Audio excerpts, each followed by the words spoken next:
My name is Ariadne Vale, 29 years old. I'm typing this from a bland, gray table while a detective clicks his pen and a fraud investigator drags a highlighter across my life. The room smells like printer toner and old coffee.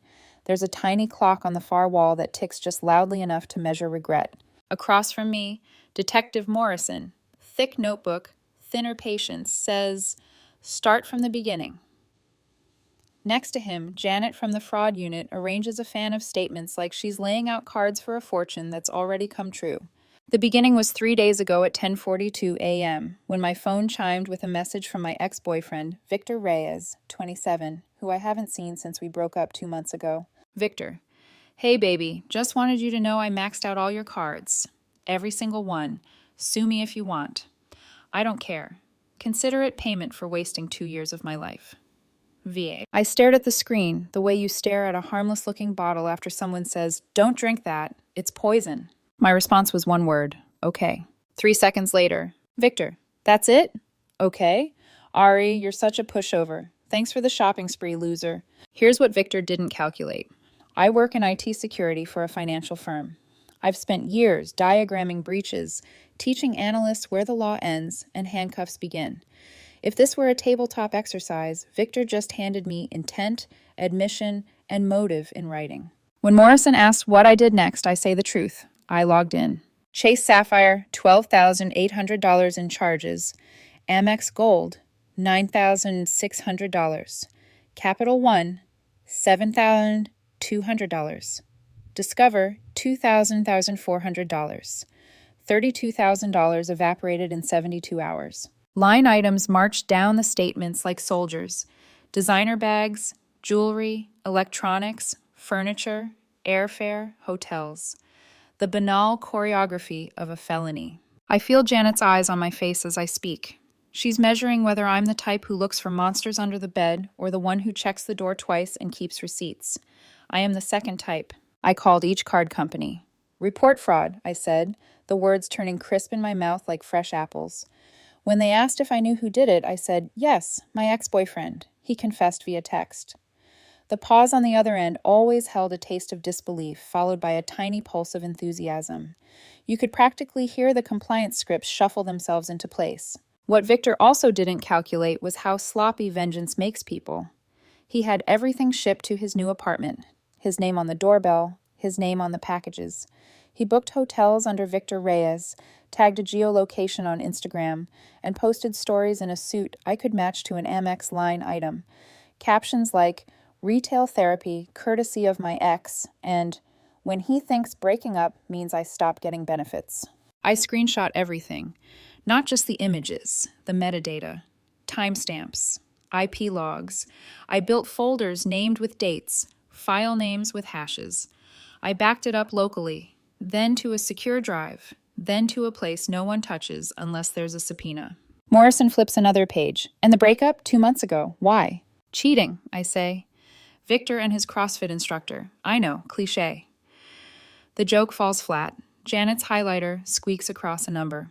The important detail is this. During our relationship, Victor sometimes used my cards for groceries or gas.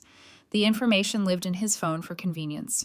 When we applied for an apartment together last year, he saw my documents, SSN included. After the breakup, it never occurred to me to demand a ceremonial deletion, to watch him press remove like a priest witnessing vows. My mistake, my lesson. Back at my place that first night, I sat at my kitchen table and opened a blank document titled Criminal Referral. Reyes v. It isn't personal, I told myself. It's procedural. But the truth is, it was both. Procedure is how you keep your hands steady when your heart is shaking. I called the police, filed the report, emailed the screenshots and the confession, slept badly, dreamed of receipts crawling like ants. The next morning, I walked into work with a spine made of glass. My boss looked at me over his monitor. "You okay?" "Yes," I lied, because sometimes survival sounds like professionalism. At lunch, I sat on a bench outside and watched a pair of sparrows fight over a crumb, a ridiculous metaphor for two people shredding a life for nothing. My phone buzzed again. A blocked number, and then another. Messages that read like a chorus. "Karma's coming, abuser." "Imagine reporting your girl for shopping." Small energy, Ari. Victor's friends, performing loyalty by proxy. I forwarded everything to Morrison with timestamps and a neat subject line. RE. Third-party harassment, likely at defendant's request. The law actually has a name for this. Bail-violating contact in waiting. That evening, I stood in front of my mirror, thumb tapping my phone screen, composing and deleting a text to Noah, the man I'd been cautiously seeing for a month. He knows pieces of this story, not the weight of it. He replies before I can overthink. If you want company, I'll bring dinner in quiet. He arrives with Thai food and the kind of silence you can rest in. We eat on the floor, my cat, Mochi, traitor that he is, migrating to his lap as if kindness were magnetic. I tell Noah about the text confession. His mouth tightens, not in shock, but in recognition. You're doing everything right, he says, voice steady. Document. Don't engage. Let the system do the heavy lifting it was designed to do. And if it doesn't? I ask. The question sits between us like a third plate. Then we find another lever, he says. But first, this one. My phone rings at 10:07 p.m. Unknown caller. I let it go to voicemail. Then it rings again and again and again. On the fourth, I answer. Static. Then Victor's voice, thinner than I remember. What did you do? Victor, I say evenly. You told me to sue you. I contacted the authorities instead. Are you insane? They came to my job, in front of everyone. You confessed to felony fraud in writing, I say. This is the outcome of an input you chose. You're really going to ruin my life over shopping? You ruined your own life. I'm just describing it accurately. My parents had to put up their house for bail. You need to drop the charges now. That's not how criminal charges work. It's the state's case. Then tell them you lied. So commit another crime, I'll pass. I'll pay you back. With what? The money you stole? He starts to cry, the loud, performative kind I learned to stop bending around. A guard's voice intrudes. Time. The line cuts. After I hang up, I sit very still. The apartment's hum returns. The fridge kicks on. A bus sighs at the corner. Somewhere, laughter climbs a stairwell and disappears. Noah doesn't reach for me the way people do when they want credit for comfort. He just stays, a warm fact in a cold room. When he leaves, I open my laptop and write an email to Morrison summarizing Victor's call, date, time, number, content, and attach the audio transcription. I CC myself and move the thread to the folder named after my own last name because I won't let him name my narrative anymore. Before bed, I scroll Victor's Instagram one last time, not out of masochism, but to map the timeline in my head with the tidy satisfaction of a spreadsheet resolving. He's wearing a jacket I can price to the cent. He's standing in front of a hotel I can place on a map with the geotag he forgot to strip. He's laughing at the camera like the punchline could be suspended if he grins wide enough. On my nightstand sits the small leather notebook I bought the week we split. I write a sentence across a fresh page. Believe people the first time, especially when they confess. I put down the pen. I turn off the light. I sleep like a person who has handed the truth to a machine and is waiting for it to work. In the morning, I wake to an email from Amex confirming their investigation and a voicemail from Janet asking to verify I did not authorize any of the purchases. We also see he posted photos wearing items while stating you didn't consent. That's unique. Her professional tone barely survives the absurdity. Another email lands. Detective Morrison. We've opened an identity theft file. There's also indication he used your SSN to open store cards. That elevates this to federal territory. We'll be in touch. I make coffee. The sunlight finds the exact seam in the blinds and draws a bright line across my kitchen table, the kind of crispness you only notice when the fog starts to lift. Mochi jumps up, headbutts my elbow, and sets his chin on my wrist as if to say, enough. Feed me. Choose the next right thing. So I do. I forward the latest to my work email labeled personal, legal, then to a cloud vault, then to a printed binder I will bring to court if I have to. I dress for the office in a navy blazer that makes me look as uninteresting as possible. I leave my apartment with a breath that feels like stepping off a ledge toward something that will hold. By noon, Morrison texts, warrant executed. By 8 p.m., my phone rings again. Jail call. I let it go to voicemail, then press play and listen to a stranger try to sound like a man I once loved. I save the file with the others. I date it. I move it into place. And for the first time since his first text, I feel something like steadiness click into my bones. This isn't a love story anymore. It's a ledger, and I'm finally balancing it. Detective Morrison didn't wait long. 2 days after my report, he called back. His tone was brisk but tinged with disbelief. In 20 years, he said, I've never seen someone document their crimes this thoroughly. He practically built our case file for us. And he wasn't exaggerating. Victor hadn't just maxed my existing cards. He'd gone a step further, signing up for store credit cards under my name using the social security number he'd seen when we applied for an apartment together. That pushed things out of state court and into federal territory. Identity theft layered over fraud. I remember staring at my kitchen counter as Morrison listed the charges. The granite was cool beneath my palms, grounding me while my stomach tried to rebel. Meanwhile, Victor was busy narrating his own downfall on social media. Posts with captions like, "Some men buy you flowers after a breakup, others involuntarily buy you Chanel. Know your worth, ladies." That moment when your ex is too scared to do anything about you thriving. His friends hyped him in comments. "Yes, King. Power move. She owed you anyway." I didn't respond. I just archived, screenshotted, and dated each one. Every crown emoji felt like a nail in his coffin. Then came the unknown numbers. Harassing texts pinged my phone at odd hours. "Your ex says you financially abused him. Karma's coming." Imagine being so petty you report your guy for shopping, LOL. Small d energy FR. It didn't matter that the insults didn't even match my gender. What mattered was the pattern. I forwarded them all to Morrison. Later, he confirmed what I suspected. Victor had asked his friends to send them. Third-party harassment. A direct bail violation. But the real climax came that Thursday. At 7:14 p.m., Morrison texted me a single line, "Arrest executed." Half an hour later, my phone lit up. Jail call. I answered on the third ring, my voice steady, though my pulse wasn't. "Aria, what did you do?" Victor's words tumbled through static, frantic, edged with fear.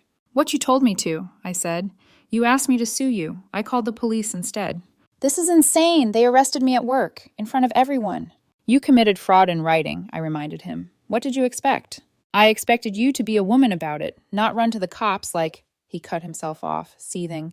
"You're really going to ruin my life over shopping?" "No, Victor. You ruined your own life. I'm just letting the truth do its job." His voice cracked into pleading. "My parents had to put up their house for bail. You have to drop the charges." "That's not how the law works. The state presses charges, not me." "Then tell them you lied." "So you want me to commit perjury too?" I said, almost laughing at the audacity. "I'll pay you back," he shouted. "With what, Victor? Stolen money?" Silence. Then the sound of him crying, loud, messy, for an audience that wasn't there. A guard's voice cut in. "Time's up." The line went dead. I stood in my kitchen afterward. The hum of the refrigerator, the only sound. Mochi rubbed against my shin as if to anchor me to the present. The next day, his father called. Roberto Reyes. His voice was deep, calm, rehearsed. "Listen, Ariadne, I know my son did wrong, but this is excessive. You don't want to destroy his future over a mistake." "He stole $32,000, I said flatly, "and committed identity theft. That isn't a mistake. It's a felony." "He told us you cheated on him. That's why he did it, out of pain." My breath caught. "He cheated on me, with his trainer. I have the texts. He admitted it." A long pause, then Roberto sighed. "He said you lied." "Of course he did." He softened his tone. "Can't we work something out? Man to, well, woman to man." "No," I said, the steel in my voice surprising even me. "This isn't between me and Victor anymore. This is between him and the state." That night, his mother, Diane, called, her voice thick with tears. "He's my baby. You're destroying his life." "No, Diane," I corrected gently. "He destroyed his own life the moment he sent that text." "He was just angry. You got your money back from the cards, didn't you?" "That doesn't make it legal. Anger isn't an alibi." She whispered then, almost childlike, "He was going to pay you back." "When?" I asked. "How?" He texted me saying he didn't care. "You know how young boys are," she pleaded. "All talk." "He's 27. He's not a boy. He's a man who made criminal choices." Her sobbing filled the silence. I felt a flash of pity, then forced myself to let it pass. Pity wouldn't undo felonies. That night, I wrote in my leather notebook again, "Do not let their guilt become your guilt." Because here's the truth about families like his. When their child sets a house on fire, they'll beg you not to call the fire department. They'll ask you to pretend the flames don't exist. But flames don't vanish because someone says, "Please." They spread. And I was done letting his spread through me. The day after Victor's arrest, my phone lit up again. not with him, but with his ghost on social media. He had gone scorched earth online. Posts with a persecution complex twist. When your abusive ex has you arrested for standing up for yourself, facing prison because I took back what was mine. This is what happens when you date a narcissist. His friends amplified the performance. A GoFundMe popped up. Help Victor fight his abuser. The banner photo was a brooding selfie of him in a hoodie. Goal, $50,000. Raised, $500. Comments littered with, "Stay strong, King," and "We believe you." I scrolled once, then archived. I had no intention of fighting a war on his stage. But the prosecutor, 8A Jennifer Hong, called me the next morning. Her voice was sharp, efficient. "Your ex is making our case even stronger," she said. "He's admitting to the crimes online while claiming they're justified. It wasn't just stupidity, it was evidence." She went on, "Those harassing messages from his friends, we traced them. They admitted he asked them to send them. That's a direct violation of his bail." 2 days later, he was back in jail. Bail revoked. That night, he called again. His voice was shredded. "You got my bail revoked." "No, Victor. You did that when you used your friends to contact me." "I didn't contact you. You orchestrated it. Same thing legally." "This is your fault. I could lose my job." "You should have thought about that before committing identity theft." There was silence and then a strangled whisper. "Do you know what they're charging me with? Identity theft, wire fraud, grand larceny." I didn't flinch. Sounds accurate. He broke then, shouting, "I could get 10 years. "Yes," I said quietly, "you could." "Help me, please, help me." My throat tightened, but I kept my voice level. "Help yourself, Victor. Get a lawyer. Stop talking about the case online. For once in your life, stop digging." The guard cut the line. For the next week, his mother Diane called me daily, cycling through blame, begging, bargaining. Each time, I repeated the truth like a mantra. He did this, not me. But it wasn't Diane who rattled me. It was a message request that slid into my DMs one night. "Hey, I heard what happened with Victor. I think you should know. You're not the first." It was from a man named Kyle, his ex before me. We talked. His story unfolded like déjà vu. The smaller scale, $3,000, siphoned from his account after their breakup. At the time, Kyle had written it off, chalked it up to drama he didn't want to escalate. But he still had the texts, Victor bragging, mocking him for not fighting back. "Want them for your case?" Kyle asked. "Yes," I said. "Send everything." When I forwarded the files to Morrison and ADA Hong, she called me immediately. "This is gold," she said. "It proves this wasn't a one-time lapse. It's a pattern. Judges don't look kindly on escalation." That word, pattern, lodged in my chest like a stone. Because patterns aren't accidents. They're choices repeated until someone stops them. And I realized I wasn't just pressing charges for myself. I was cutting the thread so it wouldn't keep wrapping around the next person and the next until someone couldn't breathe. That night, Noah came over. He didn't bring wine or jokes. He brought stillness. We sat on the couch, Mochi sprawled between us like a referee. "You're not just surviving this," Noah said softly. "You're rewriting it. You're making sure his story doesn't keep repeating." For the first time in weeks, I let myself lean against someone without fear I'd fall. But even in that quiet, I knew the storm wasn't done. Because Victor still thought he had one last card to play. The courthouse smelled like dust and old wood polish, the kind of air that makes you lower your voice without realizing it. Victor shuffled in wearing a suit I recognized, because I'd seen it in his Instagram post, captioned, "Paid in full, courtesy of my ex." Even now, he was flaunting stolen evidence on his body. The judge glanced at the file in front of her, sighed audibly, and said, "Ms. Vale, you may be seated. Mr. Reyes, let's proceed."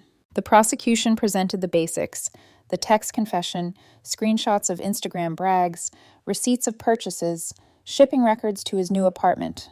It was so open and shut it almost felt anticlimactic. Victor's public defender, already weary, tried to argue that the texts were sarcastic. The judge actually chuckled. "Mr. Reyes," she said, tapping her pen, "sarcastic fraud is still fraud, and sarcastic identity theft is still identity theft." Victor's jaw tightened. His pride, always his sharpest blade, was cutting him now. After the hearing, Ade Hong pulled me aside. "We offered him a plea," she said. 2 years prison, 3 years probation, restitution to the card companies. If he takes it, this can end quickly." I nodded. "And if he doesn't?" Her expression hardened. If he takes this to trial with his pattern, his posts, and his outbursts, he could face 10 years, maybe more. That night, my phone buzzed with another jail call. His voice cracked through static, part anger, part desperation. They're offering me 2 years, Arya. 2. You have to tell them to cut it. I can't survive prison. Then don't go to trial, I said. You're supposed to care about me. 2 years will ruin me. You ruined yourself. This is mercy, Victor. Take it. You could end this if you wanted. Just tell them it was all a misunderstanding. I almost laughed. A misunderstanding doesn't come with $32,000 in charges and a written confession. He started sobbing again. I loved you. I only did this because you broke me. You broke yourself the first time you chose to lie. This is just the bill coming due. Click. The guard cut the line. The next day, his mother, Diane, called me. This time, her voice wasn't pleading. It was angry. You're heartless, she spat. Over some shopping, you're sending my son to prison. Shopping is when you use your own card, I said, my voice flat. This is theft.